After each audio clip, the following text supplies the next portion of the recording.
name is Patricia, and in the next 10 minutes, I'm going to be talking about professional development and mentoring. And I'll do this from my experience navigating academia as a junior faculty and a trainee. I'm also going to do this from the lens of my intersectionality as an international postdoc, as a Latina in science, as a person with English as a second language, and as an immigrant. So what's mentoring?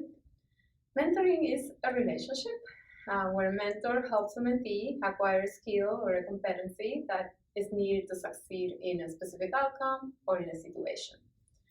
This outcome can be broad, such as career success or career satisfaction, something undefined, or it can also be more concrete and defined, such as obtaining a position, submitting a paper, submitting a grant. To be really successful, the mentoring relationship has to be collaborated and it has to be flexible. And the mentors who reach out to will be different depending on the needs we have, our circumstances, and the nature of the skill that we want to acquire. I don't just have one mentor. Of course, I have a network of mentors. A lot of you are there. And if you don't have one, I encourage you to create a network mapping tool.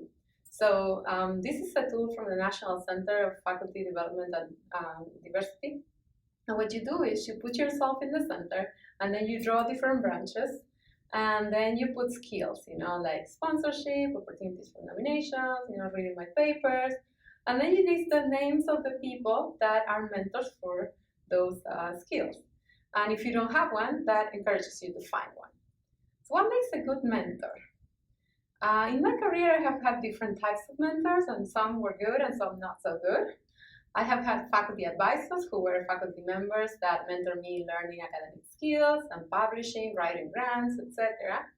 And the most effective ones in this category were the ones that were able to identify my strengths and weaknesses and offer me with personalized advice.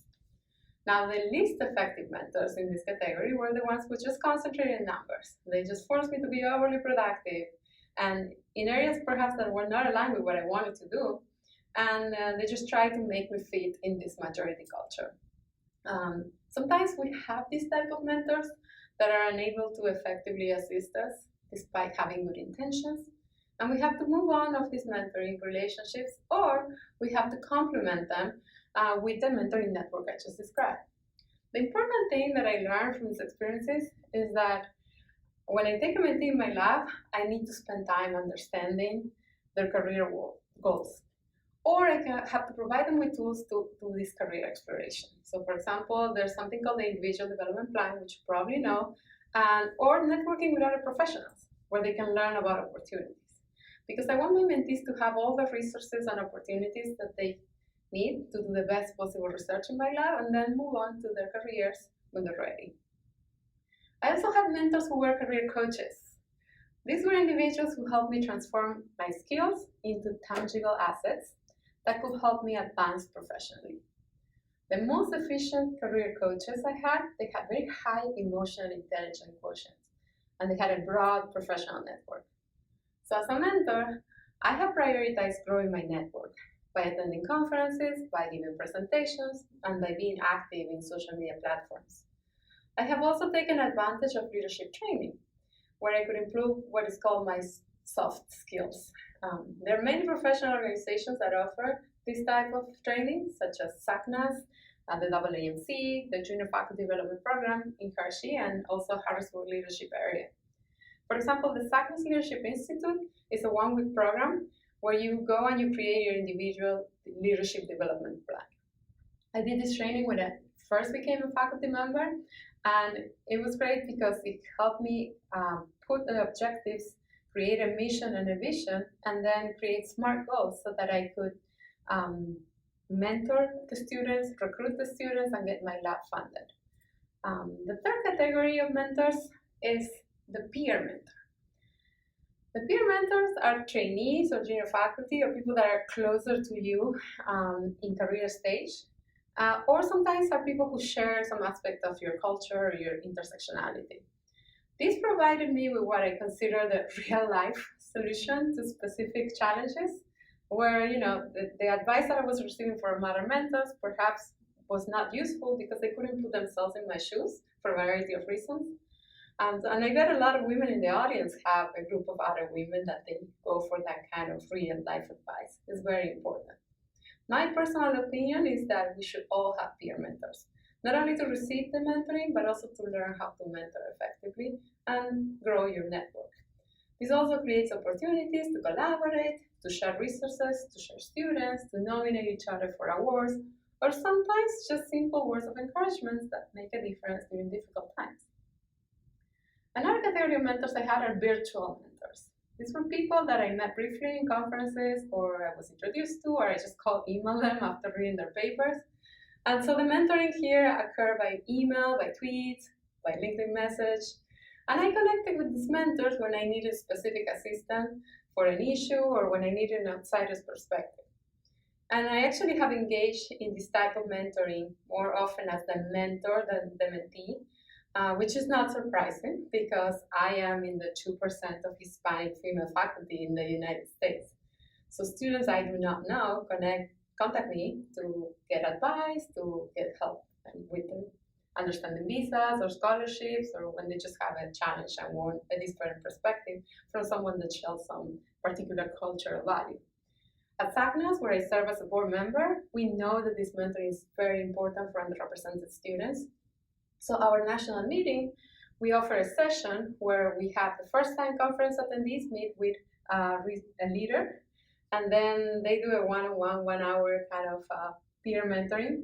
And then the expectation is that the relationship continues virtually.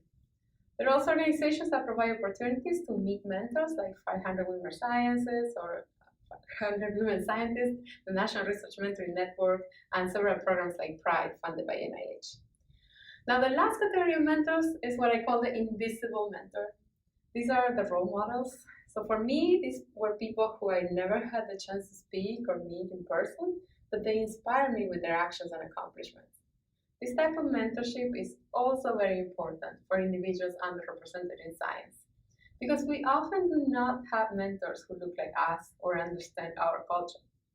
So it's very important that when we organize panels or when we invite speakers, we have a broad diversity of speakers, so that by doing so, we're providing invisible mentoring to our trainees. Now, I want to finish my talk by discussing what makes a successful mentor from my experience. I learned that mentoring works best when it incorporates communication, aligned expectations, and when it fosters independence, when it addresses cultural diversity, and when it provides motivation. So having good communication and aligned expectations requires that we come to a clear understanding of the mentee's needs and their desires, and that we also are flexible and humble to adjust our approach to support their success. So for this, we need to be mindful of different communication styles. And there are several tools that we can use to learn and understand how to communicate. It is important for mentors to remember that we're not creating mini versions of ourselves. So we need to pay attention to the mentee's goals and aspirations, and we need to foster independence in them. Another very important skill of a good mentor is addressing cultural diversity factors. When we account for gender, race, ethnicity, sexual orientation, etc., this relates to how mentees perceive their mentor research experience. Actually, in a recent survey of mentors and mentees, almost 90% of the mentees said that they prefer to address this cultural diversity in research mentoring relationships, but only 50% of mentors were in favor of doing so. And the difference is not surprise, because cultural diversity is often viewed as an interference factor in science. And mentors who view culture and science as related actually and focus on their mentees' culture actually have the most successful outcomes. In my experience, most mentors were neutral to cultural diversity. They ignored them, or they didn't care. I remember talking to a mentor who asked me, why did I think I was a minority? And so when we ignore cultural diversity, we are actually prone to miscommunication. We privilege the dominant cultural norms, and then this leads to mismatched expectations due to differing value orientations and working styles, and then that all leads to conflict and bad outcomes. And one of the most dangerous consequences of ignoring cultural diversity is that it can lead to reduced science identity in our mentees and a lower sense of belonging and self-efficacy. So it's very important that mentors also provide motivation.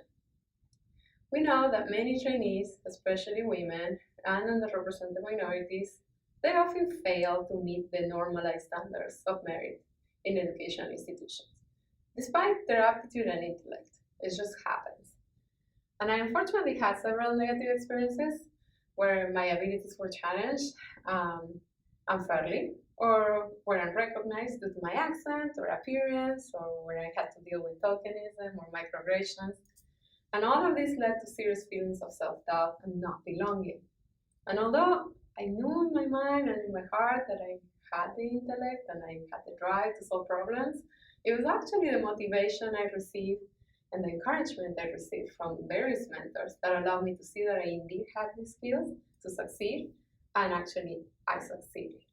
So motivation is important in mentoring because oftentimes our trainees are silently dealing with these issues and unfortunately internalizing them like I did. So I'm calling all the mentors in the audience to share your own stories of failures and learning so that you can motivate your students. Do not ever let your mentees be defined by a score, by a grade, or by a paper rejection. I have had several rejections and setbacks in my career, and in spite of this, I continue to strive to be an innovative and successful investigator that pioneers frontiers in analysis research. My intersectionality and my experiences allow me to do special contributions to science and to increase the representation of women of color in the scientific community. As mentors, we need to work together to create more inclusive environments so that no students, no trainees, and no faculty members should ever choose between their culture and their science identity. I encourage you to do the same. Thank you for your attention.